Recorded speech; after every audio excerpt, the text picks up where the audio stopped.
नमस्कार शेतकरी मित्रांनो, स्वागत आहे आमच्या शेतकरी मित्र 1994 या यूट्यूब चॅनलवर। तर शेतकरी मित्रांनो, भारत कृषी प्रधान देश म्हणून ओळखला जातो, म्हणून शेतीला खूप महत्त्व आहे।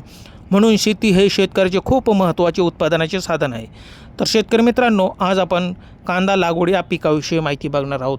तर कांदा लागवड करण्यापूर्वी शेतीची चांगली मशागत करून घेणे आवश्यक आहे। त्यानंतर तुम्ही कांदा लागवड ही सरीमध्ये किंवा वाफ्यामध्ये करू शकतात। तर शेतकरी मित्रांनो, कांदा लागवड झाल्यानंतर त्याच्यासाठी 10-26-26 हे रासायनिक खत टाकले तर ते खूप फायद्याचे ठरते।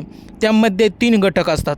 NPK म्हणजे 10% नायट्रोजन, 26% फॉस्फरस, 26% पोटॅश असे तिन्हींचे मिश्रण मिळून खूप छान प्रकारे डोस होतो। तर शेतकरी मित्रांनो, त्यामुळे काय होते, खूप उत्पन्नात वाढ होते आणि पोषण तत्वे मिळतात, म्हणून जमिनीची सुपीकता सुधारते आणि मुळांची वाढ मोठ्या प्रमाणात होऊन उत्पादनात वाढ होते।